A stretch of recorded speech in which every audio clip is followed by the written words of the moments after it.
Donc là, c'est une nouvelle art martial, on l'appelle c'est le Kuchita.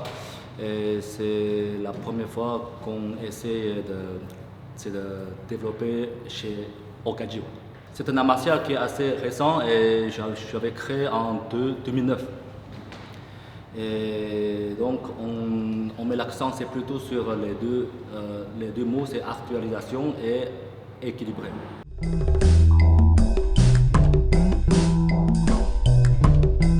Dans le Kuchita, il y a plutôt les 5 danses. On l'appelle c'est la danse parce que c'est dans votre esprit, c'est beaucoup plus souple que le mot entraînement. On appelle c'est des enchaînements. Okay? Donc on a 5 danses. Je vais vous montrer. C'est la première, on l'appelle c'est la danse du chi.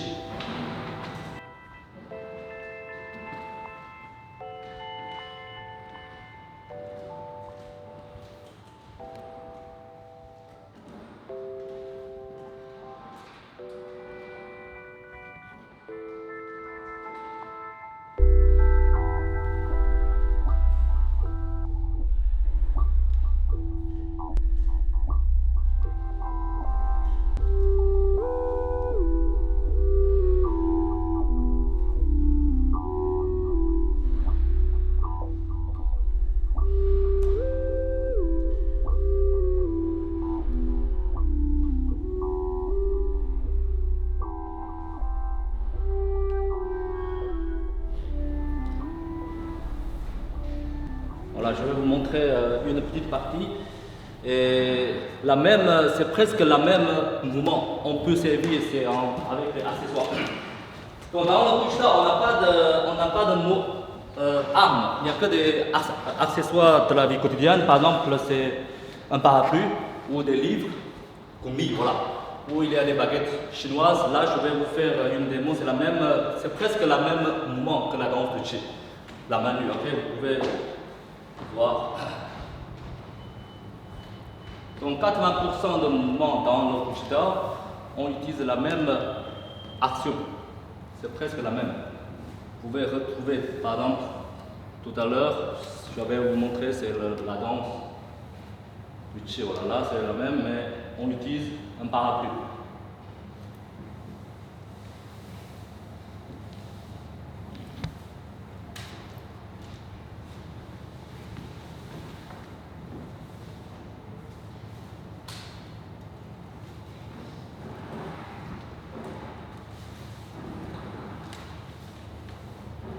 Voilà, après je vais vous montrer par exemple avec un livre. Ça c'est une des spécialités dans le Kuchita, c'est qu'on utilise le même mouvement pour travailler avec différents accessoires. Voilà, vous voyez, c'est presque le même mouvement que tout à l'heure.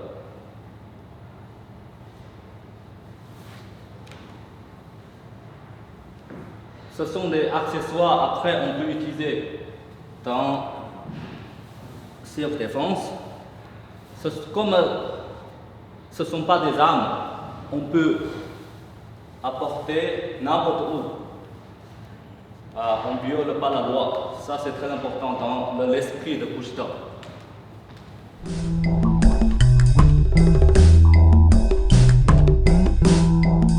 Par exemple, avec la manu, on peut se défendre comme ça. Quand la personne qui me donne un coup de poing, je le chasse, après je vais rentrer, c'est comme ça. C'est les deux coups de poing. C'est la même que tout à l'heure, on fait ça. Okay? Par exemple, après, on a l'autre mouvement. Ça s'appelle, on reçoit une feuille qui tombe du ciel. Voilà, ok, il y a une feuille qui tombe. Donc ça, dans l'application, c'est comme ça. Quand la personne qui me donne un coup de pied, je vais le recevoir, c'est comme ça. Ok, après je peux rentrer pour le faire par terre et je peux faire les clés.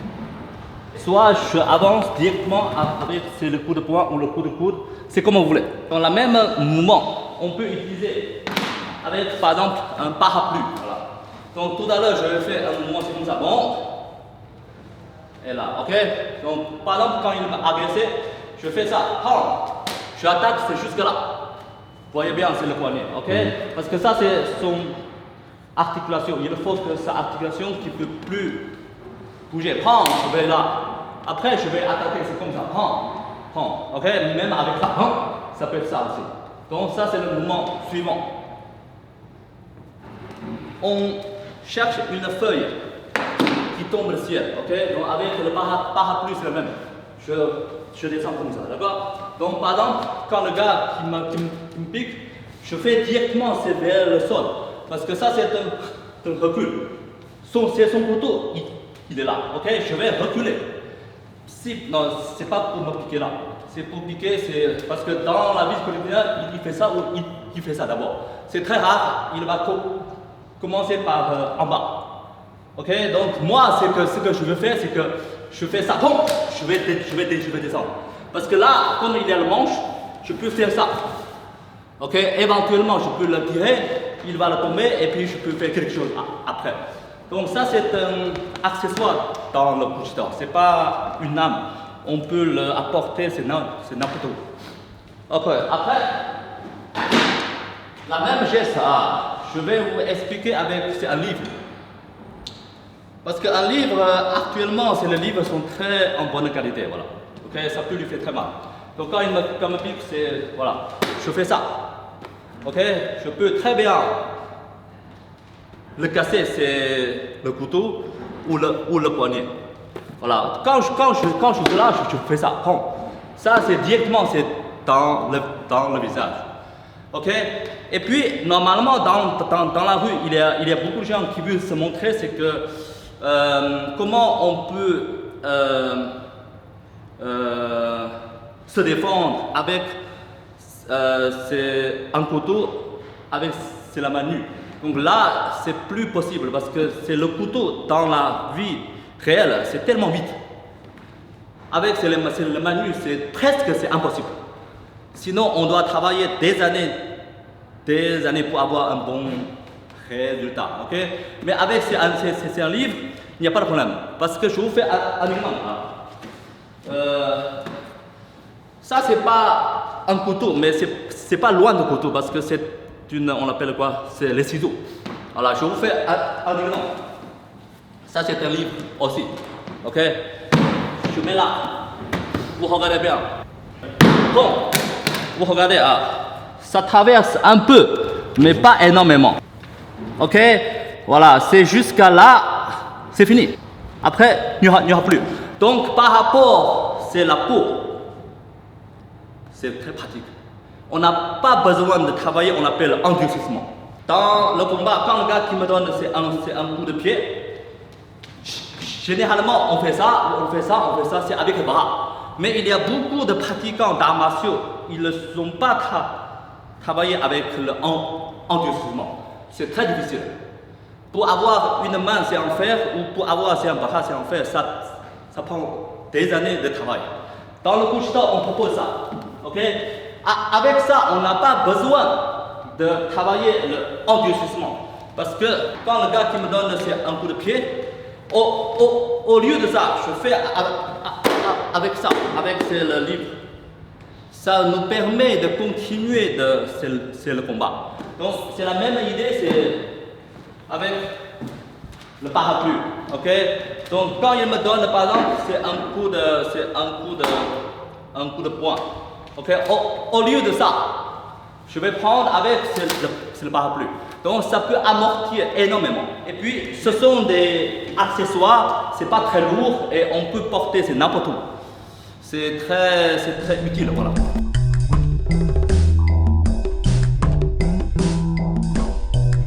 Dans le Qigong, on appelle c'est les postures de méditation. Donc, dans le Qigong, c'est comme ça. Le Qigong traditionnel. Dans le couche-tard, c'est un peu différent. C'est qu'on ramasse les pieds et on met les mains sont presque droits. Les bras sont presque droits. Donc, dans la partie exercice de méditation, c'est le but, c'est pour avoir le calme, pour travailler par exemple, c'est les muscles, c'est du dos, et pour les tendons, tout ça ici, ok? En même temps, c'est pour étirer, et en même temps, c'est pour relâcher le corps. Voilà. Mais la tradition, c'est beaucoup plus grand. Ça, c'est un grand ballon.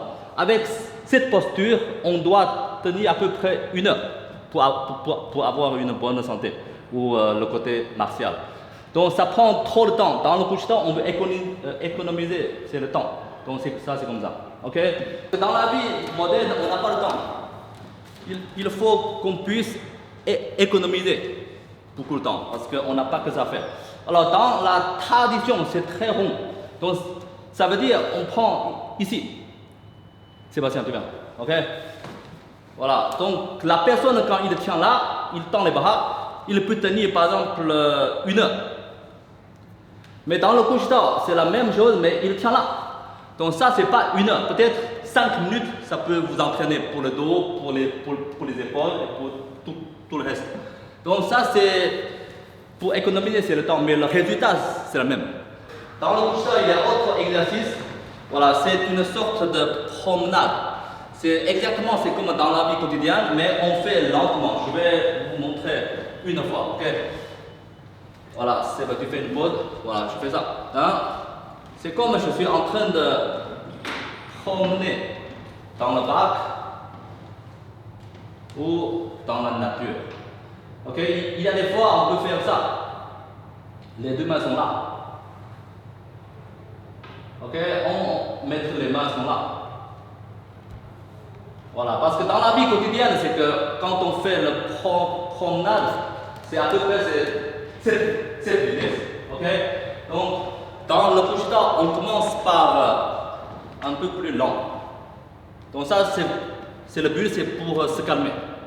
Ok, et pour relâcher le corps, de tête, c'est jusqu'à le pied. Ok, on est là, on travaille ça. C'est un exercice de caresse. Ok, donc c'est bien pour le relâchement du corps et en même temps, c'est pour la préparation du combat. C'est la partie martiale. Tu recules, voilà. Dans les autres arts martiaux, par exemple, il y a beaucoup d'exercices, on appelle pousser les mains. Ok? Et là, c'est une sorte de pousser les mains.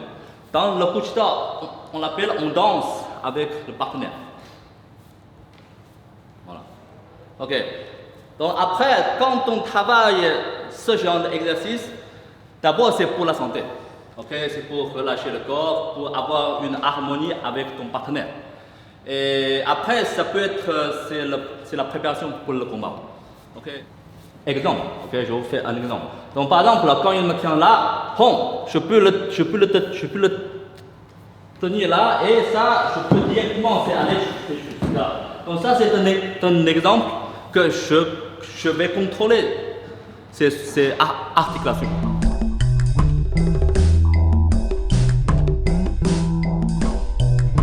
C'est pas grave. Ça, tout le monde connaît, on l'appelle les nunchaku. Ok? Et dans les arts martiaux en général, il y a beaucoup d'écoles qui proposent ça. Mais actuellement, on ne peut plus l'utiliser dans la rue parce que c'est vis-à-vis de la loi, c'est impossible. Et puis avec ça, on peut blesser gravement à votre adversaire. Et il y a des fois, ça peut se blesser. Donc c'est inutile. Il y a des fois, c'est inutile parce que nous, on vit dans une société, il y a la loi. Ok, donc dans le Kushita, on utilise ça.